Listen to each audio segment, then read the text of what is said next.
अल्लाह करीम ने बेहद एहसानात फरमाए, इनामात फरमाए, फजल फरमाया, करम फरमाया। हम लोगों पर एहसान अजीम जो फरमाया, हमें अपने हबीब आज़म की उम्मत में पैदा फरमाया, हमें मुर्शिद कामिल अता फरमाए, उनकी निस्बत अता फरमाई, और हमें इस रूए ज़मीन पर रहने के लिए और तालीमात को समझने के लिए, उनको फैलाने के लिए, इन सारे मामलात में आसानी के लिए हमें मुल्क पाकिस्तान अता फरमाया। और अल्लाह ताला के फजलो करम से, हुजूर की निगाह रहमत से, फुकराए कामिलीन, औलियाए ज़ाम की मदद और नुसरत से और निगाह रहमत से ये मुल्क मारज़े वजूद में आया था, बना था। और इन्हीं के फजलो करम से, इन्हीं की बरक़ात से ये मुल्क आज तक कायम है। और अल्लाह के फजल से, हुजूर की निगाह रहमत से ये कायम व दायम रहेगा। हमें ये बहुत बड़ी नेमतें मिली कि अल्लाह रसूल का जिक्र हम अपनी मर्जी से, यानी मर्जी से मुराद है खुल के कर सकते हैं। इसमें कोई हमें रोक टोक नहीं सकता और ना कोई रोकता है। पाकिस्तान जो है, हमें इस लिहाज से भी बहुत बड़ी नेमत है, बड़ा फजल है अल्लाह का कि हमें इन मामलात में यहाँ पर आसानी है। बाकी आप देखें, दुनिया भर में कई ममालिक ऐसे हैं जो अगर मुस्लिम रियासतें हैं भी, लेकिन वहां पर दुश्मनों का और इस्लाम दुश्मन कुव्वतों का इतना राज है, वो इतने ज्यादा वहां मुसल्लत हैं कि वो लोग जो मुसलमान हैं वो वहां किसी भी तरह से आज़ाद नहीं है, किसी भी तरह से वो सुख का सांस नहीं ले सकते। उनको सरेआम कत्ल कर दिया जाता है। आपको पता है शाम का, फ़लस्तीन का, बर्मा का, इराक का, हर जगह का क्या हाल है।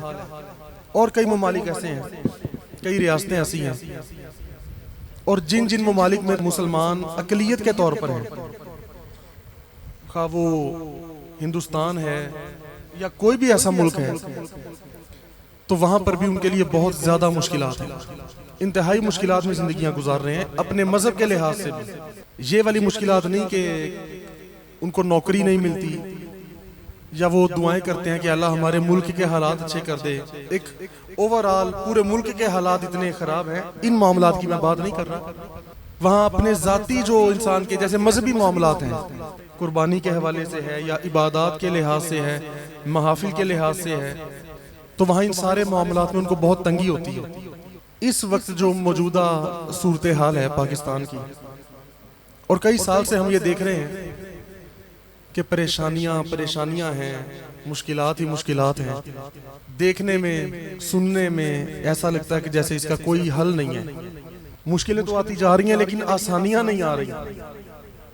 एक ओवरऑल बात कर रहा हूं। तो इसमें हम पहले भी अर्ज करते रहते हैं बार बार, और अब जो मौका है इस महीने के हवाले से, अगस्त के महीने के हवाले से, और खुसूसन 14 अगस्त के हवाले से, इसमें पैगाम हमारा ये है, और हमें जो बात समझनी चाहिए वो ये बात है कि अल्लाह करीम ने जब हमें ये बता दिया, ये समझा दिया, रसूलुल्लाह ने हर तरह अपनी उम्मत के लिए जो ज़ाहिरी तौर पर भी कोशिशें की, उनके सहाबा ने कोशिशें की, कुर्बानियां दी, और दुनिया भर में मुसलमानों को उरूज दिया, शऊर दिया, खैर और भलाई अता फरमाई, और फिर आखिरत में भी इन लोगों के लिए आसानियां और खैर ही खैर रख दी गई। लेकिन बात यह है, सवाल यह है कि जब हमें यह पता है कि अल्लाह करीम हकीकी मुश्किल कुशा है, हाजत रवा है, हर शय पे कुदरत रखने वाला है, कोई भी बात, कोई शय उसके अहाता इल्म से, अहाता कुदरत से बाहर नहीं है, तो हम जो मुसलमान हैं जहां पर भी हैं, हमारा ये दावा है और हमें इस बात पर यकीन है कि हमारा रब जो है वही हकीकी रब है, वो सारे आलमीन का रब, पालने वाला वही है। अब मेरी बात करने का मकसद ये है कि जब हम ये सब कुछ मानते हैं और फिर हम हुजूर के हवाले से देखें कि हमें जिस उम्मत में पैदा फरमाया गया, जो सबसे अजीम और बड़ी उम्मत है, ठीक है, और बेहतरीन उम्मत है, उम्मत मुस्तफ़ा के बारे अल्लाह पाक कुरान में फरमाता है कि तुम बेहतरीन उम्मत हो। अल्लाह ने अपने अंबिया की बड़ी बड़ी उम्मतें खल्क फरमाई, पैदा फरमाई, तो अपने हबीब की उम्मत को क्या फरमाता है कि तुम बेहतरीन उम्मत हो, सबसे अजीम उम्मत भी है। अजीम उम्मत इसलिए है कि सबसे अजीम नबी की उम्मत है, और फिर इतनी नरमी भी है हमारे लिए, अजाबों में हमें जकड़ा नहीं जाता, सख्तियां हमें आके इतनी जल्दी पकड़ती नहीं। जो पिछली उम्मतों पे अजाबात फौरन नाजिल हो जाते थे जब वो किसी बुराई में मुब्तला हो जाते थे, तो उनकी शक्लें भी बिगड़ जाती थी और अजीबो गरीब बीमारियां भी आ जाती थी और सारी सारी उम्मत को हलाक कर देती थी। और इससे आप अंदाजा करें कि कोई उम्मत ऐसी नहीं कि जो उस नबी के विसाल के बाद, ये मैं तारीखी लिहाज से बात कर रहा हूँ, कोई हतमी बात नहीं कर रहा, ये कहीं लिखा नहीं हुआ, मैं एक तारीखी लिहाज से बात कर रहा हूँ, क्योंकि हर नबी के बाद बहुत जल्दी दूसरे नबी ऐलान नबूवत फरमा देते हैं। हर नबी के विसाल के बाद कोई भी उम्मत, कोई 500-500 साल, कोई 700 साल या 800-900 1000 साल तक मौजूद रही नहीं। अब एक बड़ा वक्फा आया हजरत सैयदना ईसा अलैहिस्सलाम से लेके हुजूर तक, इमामुल अंबिया तक, जो गालिबन तकरीबन 600 साल का वक्फा है। कोई 650 साल कहते हैं, 550 साल, जितना भी लगा लो, मैं राउंड अबाउट लगा लो कि चलो कमो बेश इतना एक वक्फा आया बस। लेकिन ये पहली उम्मत है और आखिरी उम्मत है कि हुजूर को विसाल फरमाए 1450 साल से थोड़ा सा कम अरसा हो गया, 1425 साल लगा ले मिसाल, लेकिन आज तक ये उम्मत कायम है। 1000 साल एक तरफ, फिर आगे 350-400 साल एक तरफ, फिर गुजर गए, ये उम्मत मौजूद है। तो इसकी क्या वजह? ये उम्मत अभी तक हलाक मुकम्मल तौर पे क्यों नहीं हुई?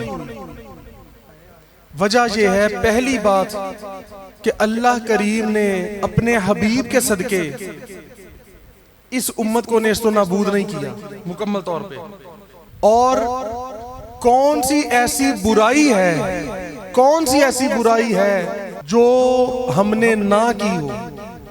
वो बुराइयां जो पिछली उम्मतों में एक एक या दो दो होती थी तो गर्क हो जाती थी। मिसाल के तौर पे किसी में गुरूर और तकब्बुर बढ़ गया, तबाह बर्बाद हो गए। किसी को ताकत का नशा चढ़ गया, तबाह बर्बाद हो गए। कोई जनाब उस माबूदे हकीकी को छोड़कर अपने अपने खुदा बना बैठे, वो हलाक हो गए। कोई अपनी मर्जी से तालीमात घड़ के अपने मजहब की उस पे अमल करते रहे, अपनी मर्जी की तालीमात पर, वो भी हलाक हो गए। कहीं फहाशी और यानी जब बेहदो हिसाब बढ़ी, वो भी हलाक हो गए। किसी ने बेअदबी शुरू कर दी, इखलाक के लिहाज से बिल्कुल गिर गए, वो भी खत्म हो गए। कोई ऐसा बुराई है जो इस उम्मत में नहीं है, जो पिछली उम्मतों में थी और इसमें ना हो? ऐसी तो कोई भी नहीं। जो पिछली उम्मतों में थी और इस उम्मत में वो सारी आ गई, लेकिन इसके बावजूद ये उम्मत खत्म नहीं हुई, इसके बावजूद ये गर्क नहीं हुए। क्यों? एक तो हुजूर की वजह से कि यार नू मारदा यार दा मुंह, एक तो इस वजह से, और फिर वक्तन फवक्तन हर जमाने में और मुख्तलिफ इलाकों में हुजूर के सच्चे गुलाम, हुजूर के सच्चे उम्मती, जो उनके आशिक भी हुए और महबूब भी हुए, अल्लाह के सच्चे आशिक और महबूब हुए, वो जगह जगह इस धरती पे चलते फिरते रहे, मौजूद रहे, और ये जमीन उनके कदम चूमती रही। ये जमीन और उम्मत उनसे फैज़याब होती रही, तो उन लोगों की वजह से ये उम्मत आज तक कायम है, वरना ये कब की नेस्तो नाबूद हो गई होती। रहमत लिल आलमीन के हम उम्मती हैं, रऊफुर रहीम के उम्मती हैं, और जो अल्लाह के हबीब हैं, हबीब आजम हैं, और जिनका सदका, जिनका वसीला अल्लाह को कोई पेश करके हाथ उठाए आम गुनाहगार बंदा, तो अल्लाह उसके हाथ खाली नहीं लौटाता। और अल्लाह बजाते खुद तो अरहमर राहिमीन भी है, उन करीमों रहीमों अजीमों को पैदा करने वाला है, तो यार वो कैसे फिर अजाब भेज देता है, वो कैसे फिर सख्ती भेज देता है? तो ये भी सवाल है दूसरी तरफ। और इसका जवाब क्या है?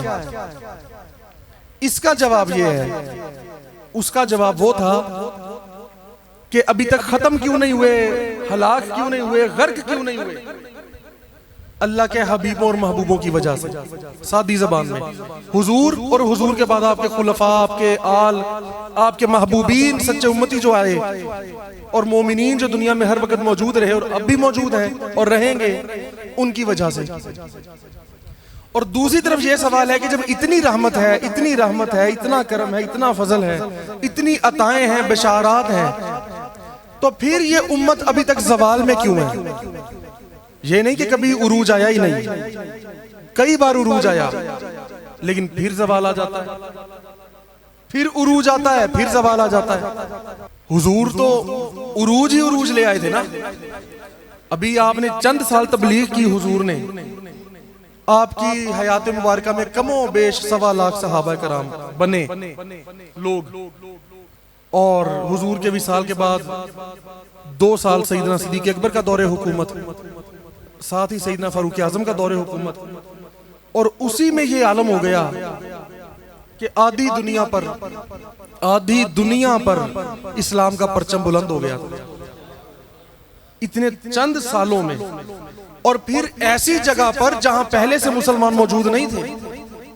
हम तो नस्ल दर नस्ल मुसलमान है ना, हमारे आबाओ अजदाद भी मुसलमान थे, और कितने लोग कहते हैं जी हमारे बड़े तो बड़े नेक थे जी।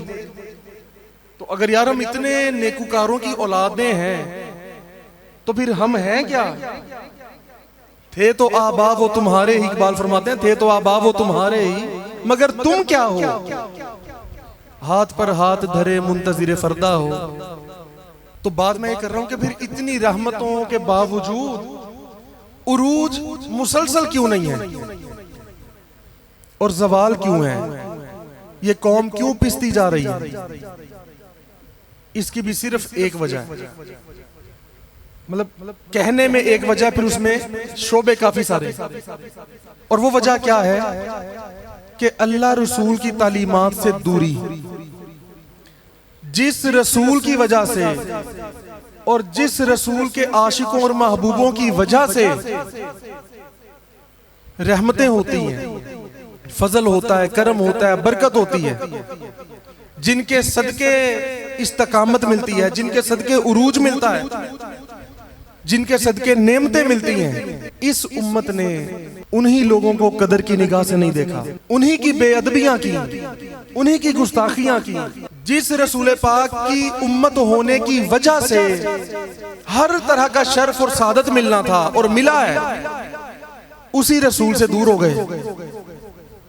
जिसकी मोहब्बत की वजह से उरूज मिलना था, उसकी मोहब्बत से दूर हो गए और दुनियावी मोहब्बतों में मशगूल हो गए। और जिस दीन ने, जिस रसूल ने हमें यह बताया कि तमाम फजूलियात और मामलात दुनिया को तर्क करो और फकत अल्लाह रसूल की तरफ लगो, और इकट्ठे होकर इन फिरका बंदियों से निकलकर यकजान होकर, इकट्ठे होकर अल्लाह के कामों में लग जाओ। हमने इन्हीं बातों से इनहराफ शुरू कर दिया। हम इन्हीं बातों से हट गए जो हमारी बुनियाद थी, जिसकी वजह से सब कुछ होना था। हमने वो बातें ही छोड़ दी, हमने वो अमाल ही छोड़ दिए, कि हम फिर जितने भी दुआएं करें, कि या अल्लाह ऐसे हो जाए, हमारे मुल्क के हालात अच्छे हो जाएं और पूरी उम्मत के हालात अच्छे हो जाएं, ये उम्मत अजीम हो जाए, ठीक हो जाए। वो क्यों नहीं हो रही? क्या जिसके सदके सब कुछ होना था, हम उसी को मानते नहीं, हम उसी की मानते नहीं। उनकी बात, ये सब कुछ तब था कि हम उनकी बात तो मानते, हम उनकी तालीमात पे अमल तो करते। जब हम उनसे दूर हो गए तो हर नेमत, ये उरूज, वो बरकतें, वो रहमतें, वो फिर हमसे दूर हो गई। हम क्या पढ़ते हैं? मुस्तफ़ा जाने रहमत पे लाखों सलाम। मुस्तफ़ा जाने रहमत, जो रहमत की जान है उससे हम मोहब्बत करें ना, उनकी तालीमात पे अमल करें ना, और दुआ करें अल्लाह रहमत कर दे, अल्लाह रहमत कर दे। कैसे रहमत होगी? अल्लाह ने तुम्हें बता दिया है कि जिस बात पर मेरा रसूल तुम्हें मना कर दे उससे मना हो जाओ, जिसका तुम्हें करने का हुक्म दे दे काम करो उसको करो। तो हम क्या कर रहे हैं? जिससे हुजूर ने मना फरमाया वो काम कर रहे हैं, और जो हुजूर ने फरमाया ऐसा करो वो हम कर नहीं रहे। हजरत सैयदना मूसा अलैहिस्सलाम ने अल्लाह से पूछा है, करीम मालिक परवरदिगार, क्योंकि तेरा मखलूक से डायरेक्ट राबता तो है नहीं, यानी इस लिहाज से नहीं कि तू सुनता नहीं, जानता नहीं, देखता नहीं, इस लिहाज से नहीं, वैसे तो मौला फिर ये हमें कैसे पता चलेगा कि तू राजी है या तू नाराज है? तो अल्लाह ने फरमाया कि मेरे महबूब, मेरे नबी, जब मैं किसी कौम से, लोगों से खुश होता हूं तो मैं उनको अच्छे हुक्मरान दे देता हूं, अच्छे लोगों को उन पे हुक्मरान बना देता हूं, और जब नाराज होता हूं तो बुरे हुक्मरान मुसल्लत कर देता हूं और बारिशों से भी महरूम कर देता हूं। और फरमाया, अगली बात देखें कितनी अजीब बात है, फरमाया अगर उस जमीन पे जानवर मौजूद ना हो तो मैं कभी बारिश करूं ही ना। मैं फिर इंसानों की वजह से बारिशें नहीं करता, फिर उन इंसानों को जानवरों का सदका बारिशें मिलती है, क्योंकि जानवरों ने हमारी तरह के गुनाह नहीं किए होते, उन्होंने फिर हमारी तरह नाफरमानियां नहीं की होती। तो अल्लाह ने फरमाया कि अगर उनमें सिर्फ जानवर मौजूद ना हो तो मैं तो बारिश बरसाऊं ही ना। उनका सदका फिर तुम्हें खेत भी मिल जाते हैं, फसलें मिल जाती हैं और अनाज चल जाता है तुम्हारा। तो हमें पता नहीं होता कि अल्लाह ताला की नजर में कौन सी मखलूक, कौन कितना अजीज है। इसलिए कहते हैं हमेशा अपने आप में झुके रहो, माफी मांगते रहो। हम समझते हैं कि जनाब बारिश हो रही है, अल्लाह की रहमत की निशानी है, और वो रहमत क्यों है? शायद हमने कोई अच्छे अमल कर दिए होंगे। अल्लाह फरमाता है मैं जानवरों की वजह से करता हूं, उन पे जितने कवानीन लागू हैं वो उस हिसाब से रहते हैं बस। वो किसी ने कहावत बनाई है ना छोटी सी, के जंगल में सारे जानवरों को इकट्ठा किया गया और तमाम जानवर, छोटे बड़े, बूढ़े जवान, सब एक जगह पर मौजूद जब हुए तो मशवरा हुआ कि जंगल के कवानीन क्या होने चाहिए, कैसे हम अपने जंगल को शादो आबाद रखेंगे, और जो फिर उन कवानीन को तोड़ेगा उसकी सजा क्या है। ये एक कहावत है बस समझाने के लिए। तो सारे जानवर इकट्ठे हो गए, सबने मशवरा किया और मशवरा इस नतीजे पर पहुंचा। जानवरों ने कहा कि सजा ये है कि जो भी कानून तोड़ेगा ना अब से वो इंसान कहलाएगा, जो असूलों को पामाल करेगा, बातों से फिर जाएगा, अपने कवानीन पे कारबंद नहीं रहेगा, तोड़ देगा, पामाली करेगा, वो बस फिर हम उसे इंसान कहेंगे, वो इंसान कहलाएगा, फिर हम उसे जानवर नहीं कहलाएंगे। ये उन्होंने सजा रखी कि भाई तुम्हें फिर हमने जानवर नहीं कहना, तुम्हें फिर हमने इंसान कहना है, यानी समझाने के लिए बात। तो अल्लाह करीम ने जो अजमतें इंसान को अता फरमाई हैं उसका कोई सबब भी तो है ना। अशरफुल मखलूकात बनाया है तो किसी सबब से बनाया है, उसकी भी कुछ बुनियादी वजूहात हैं। जिन बातों की वजह से हमें अजमतें थी या होनी थी, अगर हम उन्हीं बातों से हट जाते हैं तो फिर वो अजमतें नहीं मिलती। कि जैसे जो कौम ज़कात देना बंद कर देती है उस पर इस तरह की मुश्किलात आती हैं। जो मिलावट करते हैं, जो मिलावट करते हैं, ये बड़ी जरूरी बात है, बड़ी अहम, हर किसी के लिए। हर इंसान कहीं ना कहीं नौकरी कर रहा है, कारोबार कर रहा है। फरमाया जो मिलावट करते हैं ना, वहां पे कहत डाल देता हूं मैं, और रोजगार का मसला डाल देता हूं। इंसान तो एक दूसरे पर रहम करता है बाज़ औक़ात के, यार वाकई इनके हालात कितने ऐसे हैं, या अपने आप पे करता है, यार हमारे हालात कितने खराब हो गए। लेकिन जब इंसान उनके अमाल देखता है, अपने अमाल देखता है, अब कोई कहे मैं तो काबिल रहम, मुझे तो ये बेरोजगारी का मसला, कहत साली का मसला मुझसे तो खत्म होना चाहिए, मैं तो काबिल रहम, मैं तो जी रहम मांगता हूं, माफी मांगता हूं। तो फरमाया जो मिलावट करेगा उसके साथ ऐसा ही होगा। अब आप देख लें, अगर आपको एक शहर में कोई 20,000 रेडियो वाले नजर आते हैं, तो शायद आप गिनती पे गिन सकें कि उनमें से कोई 20, 30, 40 होंगे जो ईमानदार होंगे। और ईमानदार इस लिहाज से नहीं कि जो जनाब नाप तोल पूरा करते हैं, ये एक अलहदा बात है। जो 100, 200, 500, 1000, अगर आपको 20,000 लोगों में से ऐसे मिल भी जाए, तो उन 100 में से भी 50 लोग ऐसे हैं जो नाप तोल में कमी करना चाहते हैं, लेकिन ग्राहक सामने खड़ा होता है, वो करने नहीं देता। अगर उनको वो इजाजत मिल जाए तो वो भी कर दें उसमें से। हाँ जी, ये भी बात साथ है। हमारे साथ कई वाकयात हुए, बड़े बड़े पुराने लोग रेट में हेरा फेरी कर देते हैं, और कई बार कहने को जनाब काबिल एतमाद है, पुराना बंदा यार, कोई बात नहीं। वो एक शख्स ने ना अपने सामान को छोटा सा एक ताला लगाया, जिसे कहते हैं ताली, छोटी सी। तो दूसरे दोस्त ने कहा, भाई तुम अगर ताला लगाना है तो बड़ा ताला लगाओ, इतनी सी ताली का क्या फायदा है।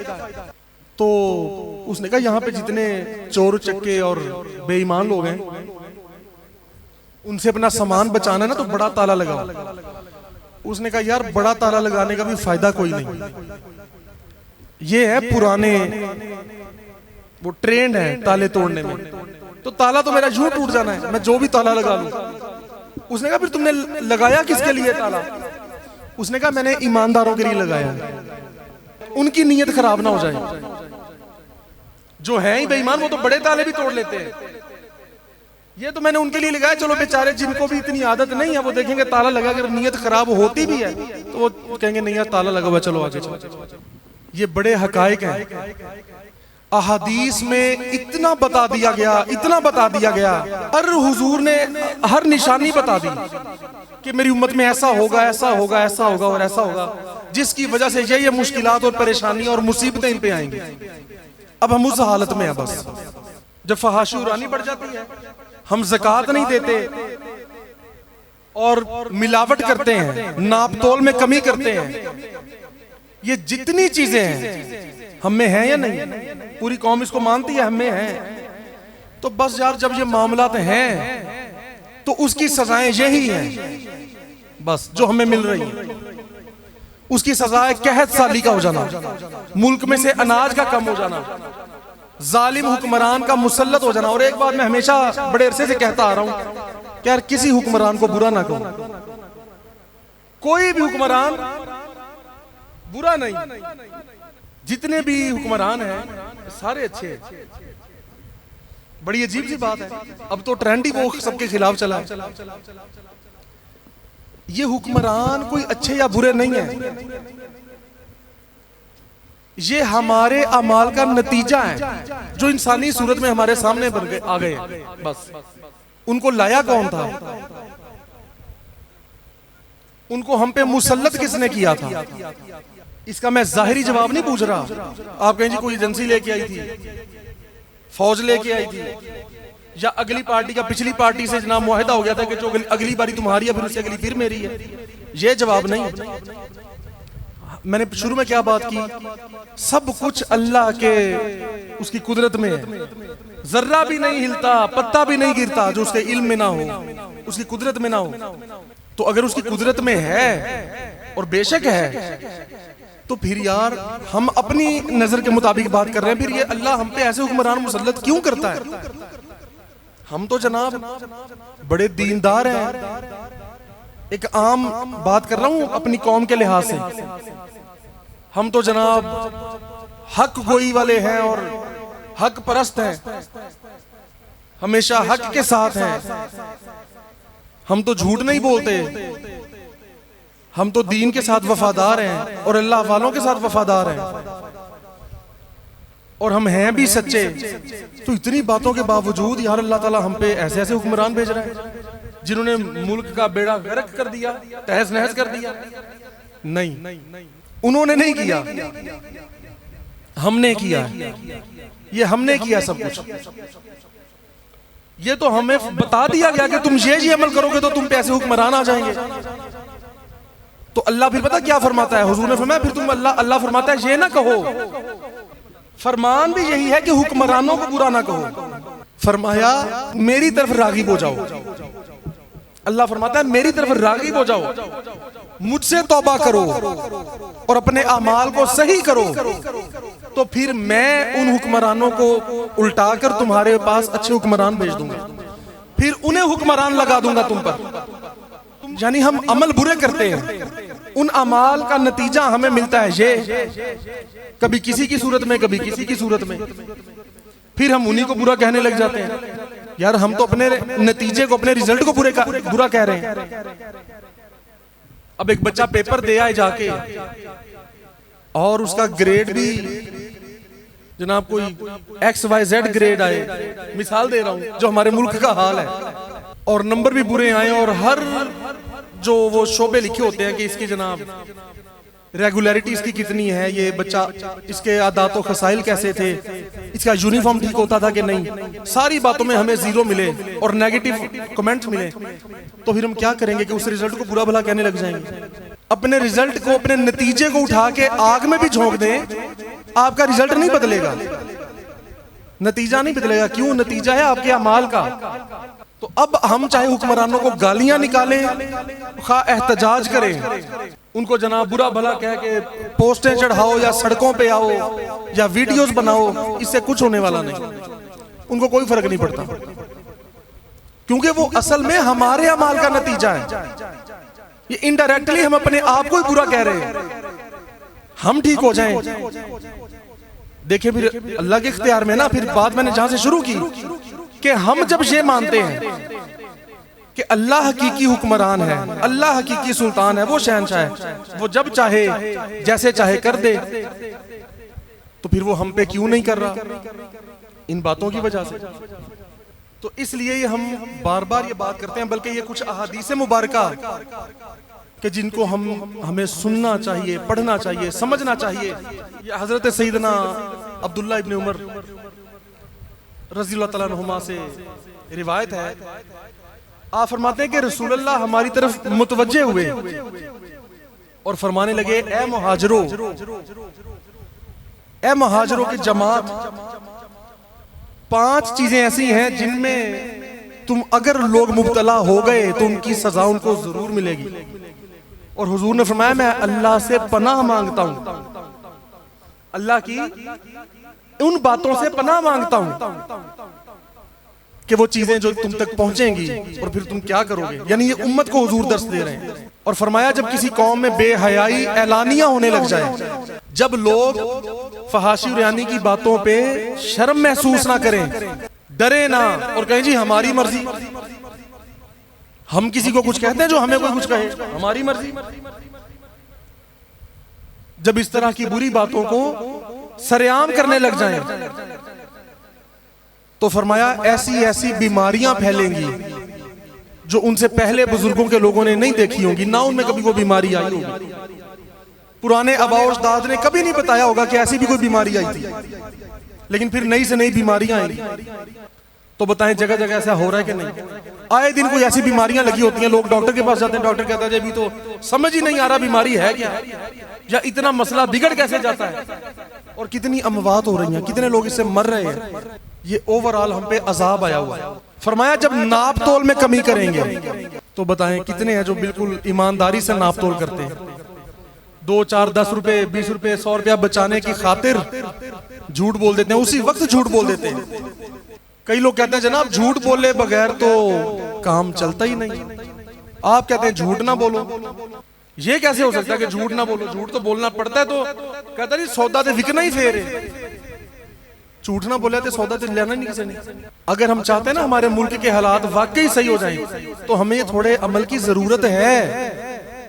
खुदा ने आज तक उस कौम की हालत नहीं बदली, ना हो जिसको ख्याल खुद अपनी हालत बदलने का। तो हम लोग बहुत सी बुराइयों में मुब्तला हो गए, बहुत ज्यादा। तो देखें, मैं बात कर रहा था कि जब हमें हमारा दीन ये इजाजत देता है कि आप अगर कोई चीज बेचते हो, आप उससे एक चीज पे 10 गुना मुनाफा भी रख के बेचो, 100 गुना मुनाफा भी रख के बेचो, तो जायज है। ये ना सोचें कि यार ये चीज इतने की है और मैं इतने की बेच रहा हूं, तो यार ये कहीं गलत तो नहीं? गलत नहीं है, ये कोई गलत नहीं, जायज है। आप सेब वाला रेडी वाला कहे जनाब मैं आपको 1000 रुपए के 4 सेब दूंगा, मिसाल दे रहा हूं, तो दूसरा आपको कहे यार इतने महंगे। आप उसे कहें, आप उसे ये कहने के जनाब आपने खरीदना है तो खरीद लो। उसे कायल करो वैसे कि जनाब खरीदो, सबका रोजगार का मामला है ये वो, बस उसमें झूठ का जुमला कोई ना बोलो। उसे ये ना कहो कि यार मैं तो आप 900 दे लेके आए, यकीन कर कसम यार मैंने सिर्फ 100 रुपया बच रहा है।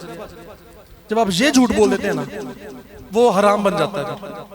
यार आपको जरूरत क्या उसको बताने की कि आपको कितने का आ रहा है? आप 50 रुपए का भी लेके आए तो आप 500 का बेच लें, इसमें कोई गलत नहीं है। लेकिन ये कह के नहीं कि ये जो मैं सेब लाया हूं ये पूरी आपको फैसलाबाद में ऐसा सेब नहीं मिलेगा, ये कह के नहीं। जिस बाग से मैं लेके आऊं ये हजरत फुलां के जनाब उनके आस्थाने का बाग है, देख ले उन मेरे ना बहस ना करी। या कोई पीर भाई कहे पीर भाइयों को कि ये चीज ले लो, ऐ सरकार नू भी बड़ी पसंद है, सरकार तो मेरे तो आप नदी लेके गए।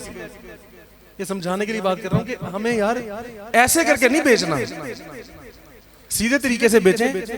आप 100 रुपए वाली चीज को 1000 रुपए की भी करके बेच दें, वो जायज है। बस उसको ये ना कहें कि अगर आप 100 रुपए के खरीद के लाए तो ये ना कहें यार मैं तो खुद 500 की लेके आया, मैं तो खुद 800 की लेके आया हूं। ये झूठ में आ गया, मैं इतने की बेच रहा हूं, चीज अच्छी है, इसकी क्वालिटी अच्छी है, इतनी गारंटी है, वो सच हो सारा कुछ, यार आप खरीद लो, तो फिर वो झूठ के जुमरे में नहीं आती। फरमाया जो नाप तोल में कमी करते हैं उनको कहत साली, रोजगार की तंगी और बादशाह के जुल्म के जरिए सजा दी जाती है। अब सोच लें को, और नाप तोल में कमी हर शोबे में हो जाती है, हर शोबे में। बड़े से बड़ा कोई जनाब कोई ज्यादा काम कर रहा है करोड़ों अरबों का, या कोई 10-20 रुपए 50 रुपए का काम कर रहा है, तो ये हम सबको सोचना चाहिए कि भाई कितना माल आया, कितना लगा, कितने का लगा, और हमारी दिहाड़ी और मजदूरी कितनी है। सब कुछ सोच के आप इसको खुद सोच लें। हर बंदा अपनी इस फील्ड में समझदार होता है और इतना उसका दिमाग चलता है तो वो चालाकियां मारता है ना लोगों से, झूठ बोलता है, तो वो ही जरा सीधा कर ले अपने मामलात को, तो बरकत हो जाएगी। फरमाया जब अपने माल की ज़कात देना बंद कर देते हैं तो आसमान से बारिशों को रोक लिया जाता है। वो बारिशें जो फायदा देती हैं, वो वाली बारिशें, ये जो बेमौसमी बारिश होती है तो खुद अजाब है। ये तो आती इसलिए कि नुकसान कर जाए, ये तो आती इसलिए किसी की छत गिर जाती है, फिर किसी को मसला बन जाता है, कोई किसी ने नौकरी पे जाना होता है वो जा नहीं सकता, कोई इन बारिशों से बीमार हो जाता है, कोई नजला जुकाम खांसी लग गए, बुखार चढ़ गए, बीमार हो गए, और कई फौत भी हो जाते हैं, मर भी जाते हैं। कोई जमीन के स्लिपरी होने की वजह से बारिश से गिर गया, जनाब आपका साइकिल मोटरसाइकिल गाड़ी स्लिप हो जाए, कहीं एक्सीडेंट भी हो सकता है, तो ये तो खुद अजाब है। हाँ, जब अल्लाह रहमत की बारिश भेजता है उसमें फिर रहमत ही रहमत होती है। और आका ये भी फरमाते हैं कि जब बारिश आए तो दुआ करो कि या अल्लाह हमें इस बारिश में से रहमतें अता करना, बस हमें जहमत ना देना, कोई हमें माफ कर देना या अल्लाह। और फिर वही बात आ गई, फरमाया अगर जानवर ना हो तो वो बारिश भी ना मिले इनको।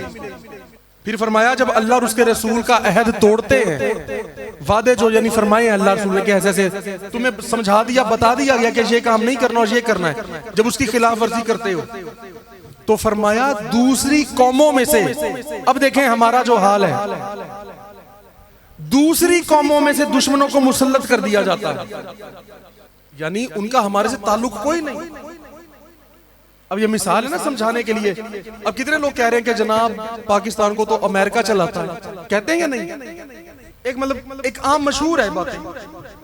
यार उनका हमारे से क्या लेन देन, उनका हमारे से क्या ताल्लुक, वो कहां हम कहां, उनको क्या जरूरत है हमसे यहाँ पे हुक्मरानी करने की? वो अपने मुल्क में हुक्मरानी करे, इतनी बड़ी उनकी रियासत है, इतना उनका रकबा है, वो जहां जो मर्जी करें।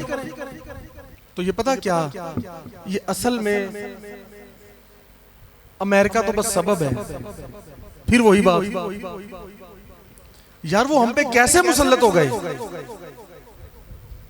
वो इंसान है, हम इंसान नहीं। अगर उनको अकल शऊर है तो हमें नहीं है। हम आखिर ऐसे, उन और हमारे में इतना कौन सा फर्क है कि वो जनाब आराम से बैठे हम पे हुक्मरानी कर रहे हैं और हम गुलामों की जिंदगी जी रहे हैं? क्यों? इन बेवफाइयों की वजह से, जो बेवफाइयां हमने अल्लाह रसूल के साथ की हैं, उनकी तालीमात के साथ की हैं। तो अल्लाह फरमाता है कि मैं फिर दूसरे बाहर के लोगों को, तुम्हारे दुश्मनों को तुम पे मुसल्लत कर देता हूं और तुमसे वो कुछ छीन लेता हूं जो तुम्हारे हाथ के अंदर भी होता है। तुमने एक चीज पकड़ी भी हो, थामी भी हो, तुमने संभाली भी हो, मैं वो भी छीन लेता हूं। कब? जब अल्लाह रसूल से बेवफाई करते हैं, उनकी बातों को नहीं मानते, जिससे मना किया उससे नहीं रुकते, फिर ऐसा होता है। और फरमाया जब भी इनके इमाम, इमाम से मुराद इमाम मस्जिद नहीं, यानी कि हर शोबे में जो उनके लीडर्स हैं, जो सरदार बने हैं मुख्तलिफ शोबों में, इनमें भी लगा ले, खा वो जनाब मुफ्ती मौलवी हो, काउंसलर हो, वो क्या होते हैं गांव में जो नंबरदार हो, MNA MPs हो, जजेस हो, लीडर्स हो, ये जितने हैं अपने अपने शोबों में अपने इमाम है ना, अपने अपने शोबों में सरदार है। फरमाया वो जब अल्लाह के कानून के मुताबिक फैसले नहीं करते ये लोग, और अल्लाह ने जो इनको अता फरमाया वो इख्तियार नहीं करते, गलत चीजों को इख्तियार करते हैं, तो अल्लाह ताला फिर सारों को आपस में लड़ा देता है। अब आप देख लें, कोई शोबा ऐसा नहीं जिसमें लड़ाई नहीं है। हर गांव का नंबरदार एक दूसरे से लड़ रहा है। एक शोबा ले लें सियासत, कितने MPs और MNAs हैं, लेकिन कितने कितनों के खिलाफ हैं, कितने चेयरमैन हैं यूसी के मुख्तलिफ, कई कितनों के खिलाफ,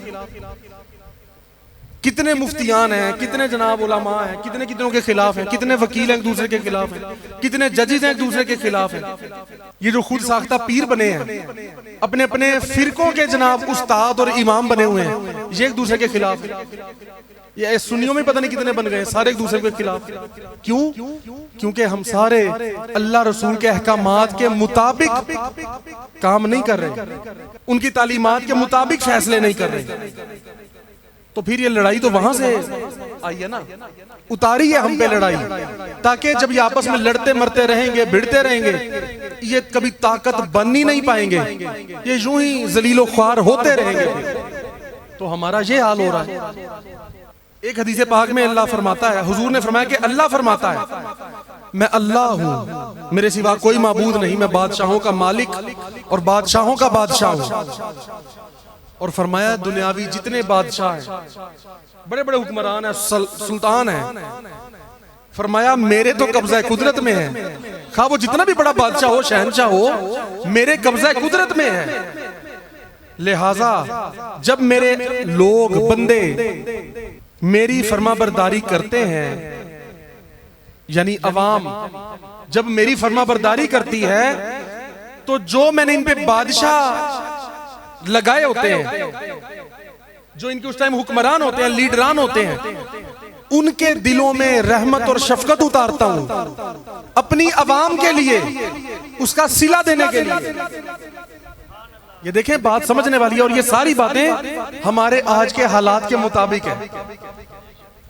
और फिर वो जो हुक्मरान होते हैं वो बड़ी रहमत से शफकत के साथ पेश आते हैं अपनी अवाम के साथ, और उनके दिलों को रहमत और शफकत के साथ उन लोगों की तरफ फेर देता हूं। फिर वो बादशाह जो होता है, हुक्मरान जो होता है, अपनी अवाम की बड़ी खैरखाही करता है, बड़ी भलाई करता है। और फरमाया जब मेरे लोग नाफरमानियां करते हैं मेरे, तो मैं उनके हक में उन्हीं बादशाहों के दिलों को गजबनाक कर देता हूं। उन हुक्मरानों के दिल सख्त हो जाते हैं, जिसका नतीजा ये होता है कि वो उनके हुक्मरान उनको तरह तरह की सख्तियों में मुब्तला कर देते हैं। इसलिए अब देखें वही बात आ गई। ये बात मुझे पहले नहीं पता थी, ये मुझे आजकल 2-4 दिन पहले ही पता चली। फरमाया अपने उन बादशाहों के लिए बद्दुआ ना करो। देखिए मैं ये अर्ज कब से करता आ रहा हूं कि यार इनको कहने का कोई फायदा नहीं, ना इनको बुरा कहो, उनका तो इसमें कसूर ही कोई नहीं। फरमाया उन हुक्मरानों के लिए, बादशाहों के लिए बद्दुआएं ना करो, उसमें मशगूल ना रहो, मेरी तरफ अपने आप को रागिब करो, तौबा करो, अच्छी मेरे जिक्र में मशगूल हो जाओ, ताकि मैं तुम्हें तुम्हारे इन बादशाहों के शर से बचा लूं और तुम पे रहमतें उतार दूं अपनी।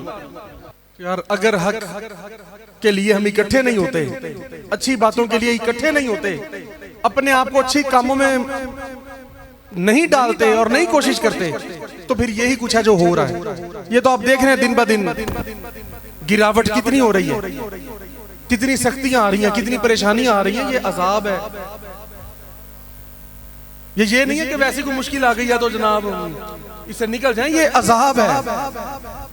इन सारी हदीस के तहत आप देख लें, वो हजरत हसन बसरी रहमतुल्लाह अलैह रज़ी अल्लाह अन्हु, आपने फरमाया तुम्हारे हुक्मरान तुम्हारे अमाल का अक्स हैं। फरमाया जो अमाल तुम करते हो ना, उसका अक्स है, रिफ्लेक्शन। जैसे हम शीशे में देखते हैं अपने आप को, अगर तुम्हारे अमाल दुरुस्त होंगे तो हुक्मरान भी दुरुस्त होंगे, तुम्हारे अमाल खराब होंगे तो वो भी खराब होंगे। और एक रिवायत में आता है कि अल्लाह ने फरमाया, अल्लाह ताला हर जमाने का बादशाह जो जारी हुक्मरान है रियासतों के, उस जमाने वाले लोगों के हालात के मुताबिक उन पे भेजता है। अब आप देख लें कि हम जिनको बुरा कह रहे हैं वो क्यों हैं, उसकी वजह क्या है, ना हम अपने आप को ठीक कर रहे हैं। दो रास्ते हैं, मुख्तसर बात, दो रास्ते हैं। या तो मैदान जंग में पूरी कौम निकल आए, अब जो सूरत हाल है, सारी कौम इकट्ठी होकर इस वक्त सारी पार्टी बाजी से निकलकर सारी मजहबी फिरकाबंदी और सियासी फिरकाबंदी, ये सियासी फिरकाबंदी है, नून लीग, पीटीआई जनाब और फलां और फलां और फलां, इन सारी बातों से भी हटकर और मजहबी फिरकाबंदी से भी हटकर बहैसियत कौम या तो निकल आए सड़कों पे बाहर के जनाब हमें ये निजाम नहीं चाहिए। बड़ी बड़ी तहरीकें उठी, बड़ी बड़ी लोगों ने कोशिशें की, पहले भी जनाब बड़े बड़े लीडरान उठे और जिन्होंने हुस्ने नीयत के साथ पहले कोशिशें भी की। जब वो जनाब अब्दुल खान न्याजी साहब निकले, शाह नूरानी साहब निकले और कई कोशिशें की, लेकिन वो कामयाबी नहीं हुई। ताहिरुल कादरी साहब ने इतनी मेहनत की, कोशिश की, अवाम को शऊर दिया, लेकिन वो कामयाबी नहीं हुई जो होनी चाहिए थी। क्यों होती नहीं जो कौम हक बात पे यकजा, उस कौम का हाकिम ही फकत उसकी सजा है। जब हम इकट्ठे होते ही नहीं, उस वक्त हमें ये फिरके याद आ जाते हैं, उस वक्त हमें अपने मजहबी इख्तलाफात याद आ जाते हैं, उस वक्त हमें अपने सियासी इख्तलाफात याद आ जाते हैं। हमने नहीं, हम क्यों उसके साथ निकले। वही काम, वही बात जब अपना लीडर कहे तो जनाब ठीक है, ऐसे ही है ना। अब एक आपको कहता है जनाब मैं करप्शन के खिलाफ हूं, आप कहें जी ठीक है, बिल्कुल सही है, तो जनाब फिर करप्शन के खिलाफ सारे बाहर निकले, इकट्ठे हो जाएं। हम वो भी नहीं होते। जिस पार्टी में हम हैं, यानी कोई भी बंदा जिस पार्टी में होता है, जब उसका लीडर कहता है जनाब हम करप्शन के हम खिलाफ हैं, हम एहतजाज करेंगे, तब सड़कों पे निकल आते हैं उस पार्टी के लोग। तो सारे लोग जब हर कोई करप्शन के खिलाफ है तो सारे इकट्ठे क्यों नहीं हो जाते। अगर हर कोई चाहता है, आप देखें हैरानी की बात, एक जमात कहती है कि हम निजाम मुस्तफा को लाना चाहते हैं, हम हुजूर के दीन को तख्त पे लाना चाहते हैं। वो जिस पार्टी के खिलाफ है वो भी कहते हैं कि जनाब हम निजाम मुस्तफा लाना चाहते हैं। वो कहते हैं हम रियासत मदीना बनाना चाहते हैं। यानी मिसाल ये कि यार अगर आप दोनों ही ये चाहते हो तो आपस में क्यों लड़ रहे हो? फिर सारे एक हो जाओ, फिर सारे एक बन जाओ। वो भी निजाम मुस्तफा की बात करते हैं, आप भी वही करते हो। जितने मजहबी टोले फिरका बंदी है वो भी यही कहते हैं, नहीं जी निजाम मुस्तफा आएगा तो काम बनेगा। लेकिन जो लोग इसकी बात कर रहे हैं, कोशिश कर रहे हैं, उनका साथ नहीं दे रहे। कुछ हद तक अवामी थोड़ी सी ताकत हासिल कर लेते हैं, वो उनका साथ नहीं दे रहे जो दूसरी पार्टी भी यही बातें करती है। कुछ बड़ी बात ही होते जो मुसलमान भी एक, जब तक ये फिरका बंदियां रहेंगी ना तब तक बात नहीं बनती। फिरका बंदी है कहीं और कहीं जाते हैं, क्या जमाने में पनपने की यही बातें। यूं तो सैयद भी हो, मिर्जा भी हो, अफगान भी हो, तुम सभी कुछ हो, बताओ तो मुसलमान भी हो। यकीन मोहकम, पक्का यकीन हो, यकीन मोहकम अमल पे हम, मोहब्बत फातिह आलम, जहादे जिंदगानी में है ये मर्दों की शमशीरें। और जिन हालात में हम हैं, गुलामी में नाकाम आती हैं तदबीरें ना शमशीरें। अब उठ नहीं रहे, एहतजाज नहीं कर रहे, क्या हो रहा है उससे? कुछ भी नहीं हो रहा। बड़ी बड़ी सोचें सोचते हैं, काम फिर नहीं हो रहा। क्यों? गुलामी में नहीं काम आती, गुलामी में ना काम आती हैं तदबीरें ना शमशीरें। जो हो ज़ौक़े यकीन पैदा तो कट जाती हैं जंजीरें। अल्लाह वालों का साथ नहीं देते, उनका अदब नहीं करते, जिनके बारे फरमाया, इकबाल फरमाते हैं कि कोई अंदाजा कर सकता है उसके जोरे बाजू का, निगाहे मर्दे मोमिन से बदल जाती है तकदीरें। उनका साथ नहीं देना, उनका अदब नहीं करना, अपनी अपनी टोलियां फिरके बनाई रखने। और क्या हदीस में बयान है कि मुसलमानों को आपस में ऐसा होना चाहिए जैसे एक जिस्म हो मुकम्मल, और एक हिस्से पे भी दर्द हो तो पूरे जिस्म को पता हो कि यार मेरे फलां हिस्से पे दर्द है। जब सब अलग अलग बन गए और यूं जैसे एक दूसरे से ताल्लुक ही नहीं है हमारा, तो फिर यही होगा जो हम बचपन में पढ़ते थे ना, इत्तफाक में बरकत है। इत्तफाक तो हमें रहा ही नहीं, तो बरकत कहां से आएगी? इसलिए इतनी कसीर तादाद में होकर भी हम दुनिया भर में तादाद के लिहाज से जो ये रेशो बताते हैं, हम दूसरी बड़ी कौम है मुसलमान। दुनिया की दूसरी बड़ी कौम होके इनके मुताबिक, क्या पता वैसे मुसलमान ही ज्यादा हो। अब किसी मुसलमान ने तो हिसाब लगाया नहीं है। कमोबेश 56-57 ममालिक हैं मुसलमानों के दुनिया में, 56-57 ममालिक, और जिसमें से तकरीबन 49, 50 या 52 अहले सुन्नत के हैं। सिर्फ अहले सुन्नत के, एक दो ऐसे हैं जो अहले हदीसों के हैं, एक दो ऐसे जो अहले तशय्यो के हैं, बाकी सारे ममालिक अहले सुन्नत के हैं। तो यार इतनी कसीर तादाद में होके भी हम कर कुछ भी नहीं सकते। हमारा नफा नुकसान एक होना चाहिए, हमें पता होना चाहिए कि यार फुलां मुल्क में जुल्म सितम हो रहा है, बर्मा में, फलस्तीन में, इराक, ईरान, शाम में, कश्मीर में क्या हो रहा है। यार हम उठे उसके लिए, बताओ हमें उसका तरीका समझना पड़ेगा। कैसे जिहाद होगा? ऐसे नहीं होगा बस कि जनाब सड़कों पे निकल आए। और यार वो फलस्तीन में तुम्हारी सड़कों पे निकलने से उसे क्या फायदा? तुम्हें क्या फायदा और उनको क्या नुकसान? देखो ना, आपसे हजारों किलोमीटर दूर उनका मुल्क है जहां जुल्म हो रहा है, तो यहां सड़कों पे निकल आएंगे तो उससे क्या होगा? अपने आप को चेंज करके हुकूमती लिहाज से फिर अल्लाह हमारे पे हुक्मरान जब भेजेगा, हम बहैसियत कौम इकट्ठे होंगे इन टोला और फिरका बंदियों को छोड़कर, तो फिर वो कुव्वत बनेगी जो इंटरनेशनल ताकत होगी। यहां हम जितनी भी ताकत बना लें नेशनल लेवल तक है, हमारे पाकिस्तान लेवल तक है। सूबाई ताकतें हैं या फिर पाकिस्तान लेवल तक की हैं, खा वो अवामी हो या कोई हो, चाहे वोटों की ताकत लगा लो, किसी भी लिहाज से लगा लो। अगर हमने आलमी तौर पर काम करना है तो कम से कम पहले अपने मुल्क को तो सीधा करें। और उसमें सीधा ये नहीं कि आप जबरदस्ती मुसल्लत हो जाए दूसरे पे। कोई पार्टी कहती है हम जनाब कब्जा कर लेंगे, हम ऐसे कर देंगे, हम ऐसे कर देंगे। यार आप कैसे कर लोगे? ये तो हर कोई कहता आ रहा है।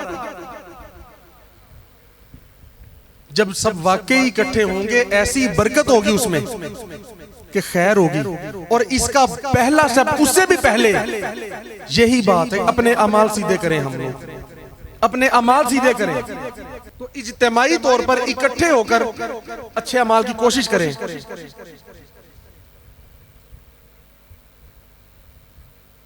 हजरत सैयदना मूसा अलैहिस्सलाम ने अल्लाह पाक से पूछा है, परवरदिगार तेरी नाराजगी की और रजा की निशानी क्या है?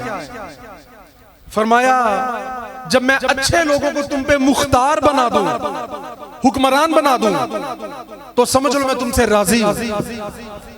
और जब मैं तुमसे नाराज होता हूं तो जालिमों को तुम पे मुसल्लत कर देता हूं। अब बताएं, हुक्मरानों का कोई कसूर निकला? इनका तो कोई कसूर नहीं। ये तो सारे नारे भी लगाए ना कि हमारा जनाब कोई कसूर नहीं, तो हमने क्या कहना कि जनाब बिल्कुल आप सही कह रहे हैं, ठीक है, आपका कोई कसूर नहीं, कसूर तो सारा हमारा है। हमने वो अहकामुल हाकिमीन की तालीमात पे अमल नहीं किया। उसने छोटे छोटे हाकिमों को हमारे ऊपर लगा दिया, मुसल्लत कर दिया। वो चाहेगा तो अच्छे हाकिमों को भेज देगा, लेकिन उसकी रजा की कोशिश तो करें। हुजूर ने फरमाया अनकरीब तुम्हारे ऊपर ऐसे हुक्मरान मुसल्लत हो जाएंगे जिनको उनके चापलूसों ने घेर लिया होगा, घेर रखा होगा। जो उनके इर्द गिर्द पार्टी रहती है ना, वो कहते हैं जनाब आप जैसा तो है ही कोई नहीं। ये देख लें हर पार्टी में, मजहबी फिरका बंदी में भी ये है और सियासी फिरका बंदी में भी ये है। और वो जुल्म करेंगे और वो झूठ बोलेंगे, और जो शख्स उनके पास जाए उनके झूठ की तस्दीक करे और उनके जुल्म पर उनकी मदद करे, हुजूर ने फरमाया उसका मुझसे और मेरा उससे कोई ताल्लुक नहीं। और जो आदमी उनके पास ना जाए, ये बात जहन में रख लें। अब तो जनाब बड़े बड़े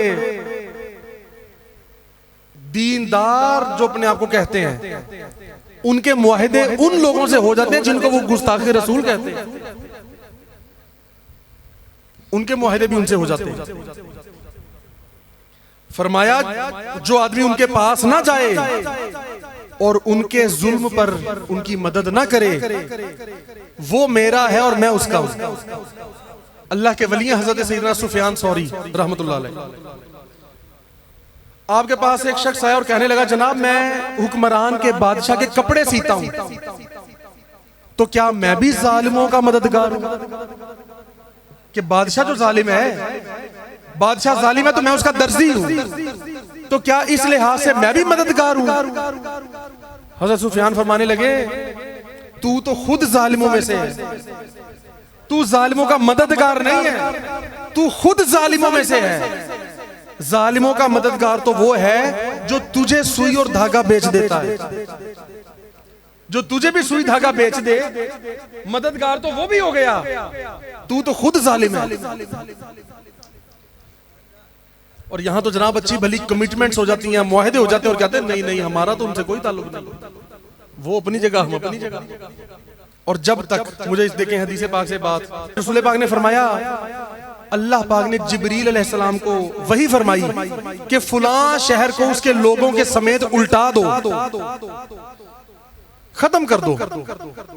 आपने फरमाया, हजरत जिब्रील ने अर्ज किया मेरे रब इनमें तेरा वो बंदा भी मौजूद है इस इलाके में कि मौला उसने तो एक लम्हे के लिए भी ना तेरी नाफरमानी नहीं की, उसका क्या करना है? उसको निकाल दे पहले इलाके से। फरमाया नहीं, उसको भी साथ ही गर्क करो। बड़े हैरान हुए कि यार ये क्या, इतना इबादत गुजार, उसको भी अल्लाह फरमा रहा है इसको गर्क कर दो। फरमाया क्योंकि उस शख्स का चेहरा कभी भी एक लम्हे के लिए मेरी खातिर, यानी जो निजाम करप्ट निजाम चल रहा है उसमें उसने कभी परेशानी का और गुस्से का इजहार नहीं किया, मेरी खातिर उसका चेहरा मुतगय्यर नहीं हुआ, वो अपनी इबादत में लगा, वो उसको गर्ज ही कोई नहीं। फरमाया इस वजह से उसका फायदा कोई नहीं दुनिया में, इबादत के लिए थोड़ी पैदा किया था है, वरना तात के लिए कुछ कम ना थे करूं बयां, इबादतों के लिए तो वो भी बहुत है। तो हमें जो फरमाया कुरान में, फरमाया तुम बेहतरीन कौम हो। आगे पता क्या फरमाया, क्योंकि तुम अच्छाई का हुक्म देते हो और बुराई से मना करते हो। अब जब अच्छाई का हुक्म भी नहीं देना, बुराई से मना भी नहीं करना, फिर तो बेहतरीन ना नहीं होंगे हम, बात खत्म हो जाएगी।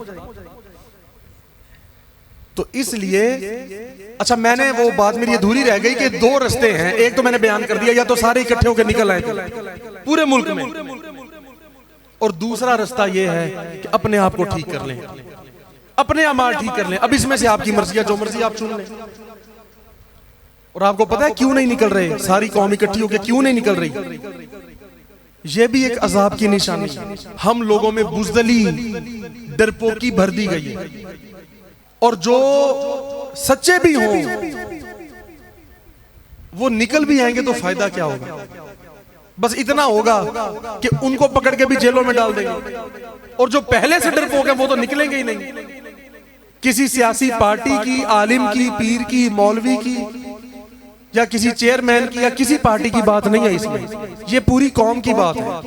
और यही बड़ी बात है कि ऐसे हालात में आप इसकी बात ही करते रहे कि जनाब हम इन बातों के खिलाफ हैं। तो या फिर अपने आप को ठीक कर लें, जो बताया गया, जो फरमुदात हम पढ़ रहे हैं, सुन रहे हैं, उसको ठीक कर लें। और इस मौजू पे आखिरी हदीस फिलहाल हजरत सैयदना अबू हुरैरा रज़ियल्लाहु ताला अन्हु से रिवायत है, आप फरमाते हैं कि हुजूर ने फरमाया कि तुम जरूर नेकी का हुक्म देते रहो और बुराई से मना करते रहो, वरना अल्लाह पाक तुम पे ऐसे लोगों को मुसल्लत कर देगा, ऐसे जालिमों को, बुरे लोगों को मुसल्लत कर देगा। और फिर होगा क्या कि जो तुम में अच्छे लोग भी है ना, तुम्हारे मुल्कों में, तुम्हारी रियासतों में, कस्बों, इलाकों में, वो अल्लाह से दुआ करेंगे, अल्लाह से तलब करेंगे, लेकिन अल्लाह ताला तुम्हारे हक में, लोगों के हक में ये दुआ कबूल नहीं करेगा। अल्लाह उनकी सारी दुआएं कबूल करेगा, बस ये दुआ कबूल नहीं करेगा। क्यों? क्योंकि वो दुआ अपने लिए नहीं कर रहे, वो तुम्हारे लिए दुआ कर रहे हैं। और तुम क्या कर रहे हो? तुम तो उसकी तालीमात की खिलाफ वर्जी कर रहे हो। जिनके सदके, जिनकी दुआओं के सदके अल्लाह ने तुम्हें बख्शना है, रहमतें देनी है, तुम उन्हीं के खिलाफ हो। अल्लाह फिर नहीं, वो रहमतें वो वाली नहीं देता। फिर वो अपने महबूबों को कहता है, महबूब ये तुम्हारे तो खिलाफ, अपने वलियों को कहता है, वलियों तुम्हारे तो खिलाफ है ये लोग, तुम इन्हीं के लिए दुआएं कर रहे हो कि मौला इन पे आसानी कर दे, इनकी खैर कर दे, इनको आसानियां अता फरमा दे। वो फरमाता है कि तुम आसानी भलाई की दुआएं करते जा रहे हो और ये तुम्हारे लिए मुश्किलात खड़ी करते जा रहे हैं। ये तुम्हें नहीं मानते, तुम्हारा अदब ही नहीं करते। यार इस बात को समझना है। हमारा जाहिर है कि रिवायती कोई प्रोग्राम नहीं होता कि भाई आओ जनाब, लोगों को बुलाओ, जो जोशे खिताबत में ऐसी तकरीरें करें, हम कहें वाह वाह क्या बात है जी, कानों का मजा लें, क्या बात है जनाब, बड़े अल्फाज कानों में गए, रस खोल दिया। ये नहीं, हकीकी बात को समझना है। पैगाम जो है वो ये है, ये हदीस, ये बातें इसलिए हमने बार बार की है कि इसको समझ लें। अगर वाकई मुल्क कौम की बेहतरी चाहते हैं तो फिर ऐसे बन जाए। छोड़ दें अगर आप कुछ नहीं कर सकते। बड़ा तबका कहता है जनाब हम क्या कर सकते हैं, कहते हैं ना हम क्या कर सकते हैं। चलो आप यार नहीं कर सकते, अपने आप को तो अच्छा करने की कोशिश करो और एक दूसरे के साथ भलाई और खैर रखो, एक दूसरे के साथ जुड़ो। अल्लाह ताला से जब अल्लामा इकबाल ने शिकवा किया ना, तो उसमें सारी बातें की, यही वाली जो हमारे हालात हैं आज। तो उसके जवाब में फिर जवाब में जब शिकवा लिखा तो जुबान से निकला कि मुनफात एक है इस कौम की, नफा एक, मुनफात एक है इस कौम की, नुकसान भी एक ही सबका नबी, दीन भी, ईमान भी एक, हर में पाक भी, अल्लाह भी, कुरान भी एक, कुछ बड़ी बात थी होते जो मुसलमान भी एक। ये हमें जवाब दिया जा रहा है कि तुम लोग जो कभी कोई किसी की तरफ और कोई किसी की तरफ जाते जा रहे हो ना, इन बातों से निकलो और एक हो जाओ। मोहब्बत की ज़बान हो जा, अखुव्वत का बयां हो जा। हम इकट्ठे नहीं होते जनाब, तो अपने अंदर हमें कम से कम अहले सिलसिला जो है, सिलसिला अलिया लासानिया, हमें कम से कम ये चाहिए, हमें किसी के खिलाफ नहीं जाना, किसी के भी। जो कोई अच्छी बात जो कर रहा है वो ठीक है। हमारा पहला काम है अपने आप को ठीक करना, अपने घर बार वालों को ठीक करना, अपने दोस्त अहबाब, अपने मुतल्लिकीन को ठीक करना। तो अच्छाई का हुक्म देते रहें, बुराई से मना करते रहें। तो बल्कि यहां ब्रैकेट में लिखना चाहिए कि सबसे पहले अपने आप को, सबसे पहले अपने आप को, और फिर दूसरों को भी अच्छाई पर आमादा करते रहें, बुराई से बचने की कोशिश करते रहें। तो इंशाल्लाह देखें। और ये बड़ी जरूरी और अहम बातें जो की हैं, इसको ये ना समझें कि जनाब इन्होंने बातें शातें की, अच्छी बातें माशाल्लाह ठीक है जी, अब उठेंगे लंगर खाएंगे घर चले जाएंगे बस ठीक है, कल से फिर वही रूटीन, इसका फिर कोई फायदा नहीं। फिर तो कुछ कहने के भी कोई फायदा ना हुआ, यहां आने का भी कोई फायदा ना हुआ। हम जैसे भी हैं ना गुनाहगार, हमारा अल्लाह रसूल से ताल्लुक है, रिश्ता है, हम किसकी उम्मत हैं, हमें चीजें जेब नहीं देती। हमारा ताल्लुक अल्लाह ताला से पोशीदा इतना मजबूत होना चाहिए। हम जैसे भी हों खाक के बंदे हैं, बंदा खाक इकबाल फरमाते मैं हूं पर रखता हूं नेहा खाना लाहूद से पैबंद, उस लामकां से मेरा ताल्लुक है, पोशीदा तौर पे मेरा टांका जुड़ा हुआ है वहां पर। एक वलवला ताजा दिया मैंने दिलों को, लाहौर से ता खाके बुखारा और समरकंद। और फिर पता क्या कहते हैं अफसोस में अल्लाह को कहते हैं, लेकिन मुझे पैदा किया उस देश में तूने जिस देश के बंदे हैं गुलामी पे रजामंद। हमारा ये हाल है, हमें तो ये नहीं पता कि किस बात पे एहतजाज करना और किस पे नहीं करना। बैठे हैं जो मर्जी होता जा रहा है, ठीक है जी, अपना दिल करता है जनाब जिस मर्जी बात पे उठ गए, नहीं तो ना सही। लेकिन मुझे पैदा किया उस देश में तूने जिस देश के बंदे हैं गुलामी पे रजामंद। तो भाई अगर ये निजाम बदलना ना तो ये ऐसे नहीं बदला जाना हकीकत में। हाँ ये नहीं मैं कहता कि आप किसी पार्टी को नहीं ला सकते, आप जनाब इकट्ठे होकर कहें जी हमने फलां पार्टी को वोट देनी है, आप दे सकते हैं। आज किसी और पार्टी की हुकूमत है तो कल किसी और की भी हो सकती है, ये बात नहीं है। लेकिन ये जहन में रख लें इससे फायदा कुछ नहीं होगा, इससे फायदा कुछ नहीं होगा जब तक ये निजाम ना बदला जाए। असल बात निजाम की है, इन शक्लों की बात नहीं है कि फलां आ जाए और फलां चला जाए, फलां चला जाए और फलां आ जाए, ये बात ही नहीं है, ये निजाम ही खराब है। तो निजाम ठीक करना ना अब अल्लाह के हाथ में है, क्योंकि हम तो ठीक हो नहीं रहे। और अल्लाह से ही अगर बात मनवानी है तो अपने आप को ठीक कर लें। नाप तोल में कमी वाले मामलात, झूठ, बहतान, रिज़्क़े हराम, जो तालीमात है, आपने सिलसिला लिया की तालीमात सुनी है, देखिए जो सरकार ने इतने साल तबलीग फरमाई है, बस वो तालीमात अपना ले सच्चे दिल से, उस पे अमल की कोशिश कर लें। अमल से जिंदगी बनती है, ये जन्नत भी जहन्नुम भी। ये खाकी अपनी फितरत में ना नूरी है ना नारी है, कुछ भी नहीं है, अमल की बुनियाद पे सब कुछ। हुस्ने नीयत करके, अच्छी नीयत करके, पुख्ता इरादा करके अपने अमाल ठीक कर लें और अपना ताल्लुक अल्लाह रसूल के साथ जोड़े, उस्तवार करें, मजबूत करें। और अल्लाह वालों ने, अल्लाह के महबूबों ने हमें जो तालीमात बताई हैं उस पर अमल करेंगे तो ताल्लुक मजबूत होगा। तो अल्लाह वालों ने हमें जो तालीमात बताई है ना वो बस, और आप यकीन करें कोई हल नहीं, कोई भी हल नहीं है इन बातों का। जितने आज तक इनकलाब आए दुनिया में, आज तक जितने इनकलाब आए हमेशा सच्चे लोग लेके आए। कभी झूठों ने, मुनाफिकीन के जरिए इनकलाब नहीं आया करते। इनकलाब हमेशा सच्चों के जरिए आता है, जो अपने कौल और फेल में सच्चे हो, अपनी बात में और अपने अमल में सच्चे हो, एक हो। और आप जानते हैं जो अपनी बात में भी अच्छा हो और अमल में भी अच्छा हो, सोच में भी अच्छा हो, उसे सूफी कहते हैं। जो जाहिर और बातिन में एक हो जाए, जिसमें ये मुनाफिकत ना हो, उसे सूफी कहते हैं। और वो किसी भी कौम में हो सकता है।